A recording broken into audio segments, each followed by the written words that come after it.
Hi friends, आज मैं बना रही हूँ बिल्कुल ठेले वाले स्टाइल से टिक्की चाट। ये इतनी डिलीशियस रेसिपी है ना कि सभी लोगों को बहुत ज़्यादा पसंद आती है। और अगर आप कहीं बनते हुए देख लेना तो फॉर श्योर आपके मुंह में पानी आ जाएगा। इसमें जो मैंने टिक्की बनाया है ना, उसे डीप फ्राई नहीं किया है, लेकिन जैसा कि आप देख सकते हैं ये फिर भी बहुत ही क्रंची बन करके तैयार हुई है। और अगर आप एक बार इसे खा लेंगे ना, तो मेरा दावा है कि आप हर वीकेंड से इसे बनाएंगे।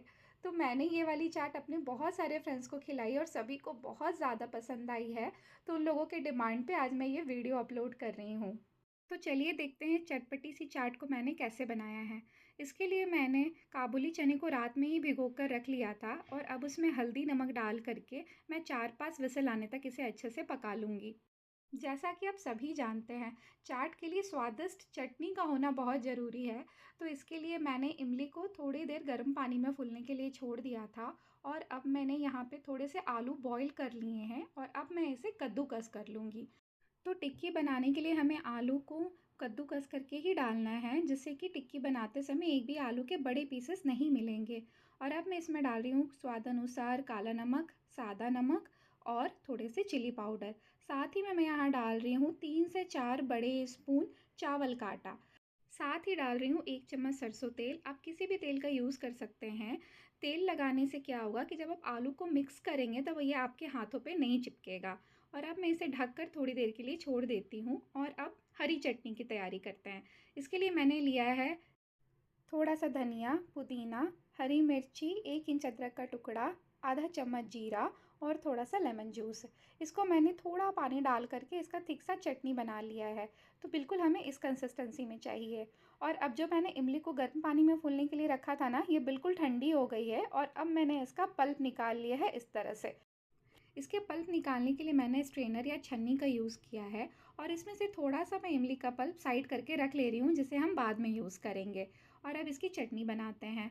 इमली के पल्प में मैं मिला रही हूँ गुड़, रेड चिली पाउडर, काला नमक और जिंजर पाउडर। अगर आपके पास जिंजर पाउडर नहीं है तो इसे स्किप कर सकते हैं, लेकिन ये डालने से चटनी का टेस्ट बहुत ही अच्छा हो जाता है, इन्हांस हो जाता है।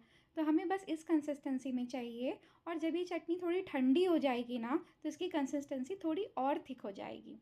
तो चलिए, चटनियाँ तो तैयार हो गई, अब छोला बनाते हैं। इसके लिए मैं ले रही हूँ कूटी हुई अदरक और हरी मिर्च, हल्दी पाउडर, रेड चिली पाउडर, धनिया पाउडर, जीरा पाउडर और काले मिर्च का पाउडर। इन सभी चीज़ों को मैंने अच्छे से मिला दिया है। तेल में मसाले डालने से क्या होगा ना कि इसका स्वाद बहुत अच्छा निकल कर आता है। और अब जो चने मैंने बॉईल करके रखे थे वो भी मैंने इसमें डाल दिया है। तो मैं इन सभी चीज़ों को मिला करके अच्छे से फ्राई कर लूँगी। तो सारे मसाले बहुत ही अच्छे से चने में मिल गए हैं। और जो मैंने ग्रेट करके आलू रखा था ना, उसमें से थोड़ा सा आलू मैंने इसमें डाल दिया है। इससे इसकी ग्रेवी थोड़ी थिक हो जाएगी और टेस्ट अच्छा आएगा। और ये वही पानी मैं यूज़ कर रही हूँ जिसमें मैंने चना बॉईल किया था। तो इसे बिल्कुल भी नहीं फेंकना है, इसे इसमें ज़रूर डालें। अब मैं इसमें डाल रही हूँ इमली पल्प और ढक कर पकने के लिए छोड़ दिया है। तो इमली पल्प डालना बहुत ज़रूरी है। ये सीक्रेट इंग्रेडिएंट है जो ठेले वाले यूज़ करते हैं। जब तक छोला अच्छी तरीके से बॉईल होगा तब तक टिक्की बना लेते हैं। टिक्की बनाने के लिए हम आलू का थोड़ा सा पोर्शन लेंगे और उसे इस तरह से हाथों की मदद से दबाकर टिक्की की शेप दे देंगे। तो देखिए, सारी टिक्कियाँ बन करके तैयार है और अब इसे फ्राई करते हैं। ये देखिए, बहुत ज़्यादा तेल आपको देखकर लग रहा होगा, बट ये है नहीं। मैं फ्राई होने के बाद भी आपको दिखाऊंगी कि इसमें कितना सारा तेल बच जाता है। मैंने बहुत ही केयरफुली स्पून की मदद से सारी टिक्कियों को पलट लिया है। और अब मैं पोटैटो मैशर से इन सभी को थोड़ा थोड़ा दबा ले रही हूँ। अगर आपके पास पोटैटो मैशर नहीं है तो आप किसी भी कटोरी या ग्लास का भी यूज़ कर सकते हैं। तो आपने देखा है ना, ठेले वाले बिल्कुल इसी तरीके से बनाते हैं। तो ये देखिए, हमारी टिक्कियाँ बनकर के तैयार है और आप इसकी कलर देख सकते हैं कि कितना सुंदर कलर आया है।